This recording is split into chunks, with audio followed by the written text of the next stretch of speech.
ये देख रहे हो, ये पेशावरी दुम्बे बहुत ही सस्ते होते हैं, बहुत ही सस्ते होते हैं इधर दुम्बे। देख रहे हो, ये पठानों का शहर है।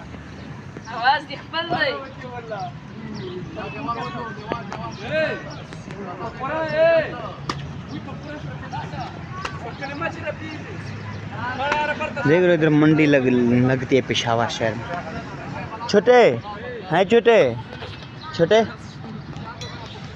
वो ऊपर देख रहा है, उधर लगा था ना जानवर के लिए। देख रहे थे तो ये कितने के लिए की जानवर होता है? ये मुख्तलिफ रेट है। अंदाजा सलाम, तो क्या हाल है? ठीक। तो कैसे भाई, ये कितने का जानवर होता है? ये मुख्तलिफ रेट है। कितने का होता है अंदाजा? किस ये जरा इसका बताओ ना प्राइस है दुम्बा। ये 60,000। 60,000 महंगे नहीं यार, हमने तो सस्ते होते हैं पेशावर। हमने उधर अपने शहर में लेके जाने थे ना, वो कितने का है? 60,000 का।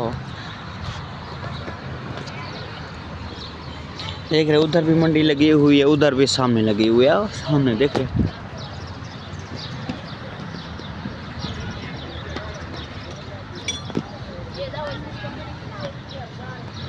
उधर जाने थोड़ा सा आपको आगे दिखाते हैं मंडी। ये देख रहे हो रेट है इस मंडी का 60,000 एक जानवर का।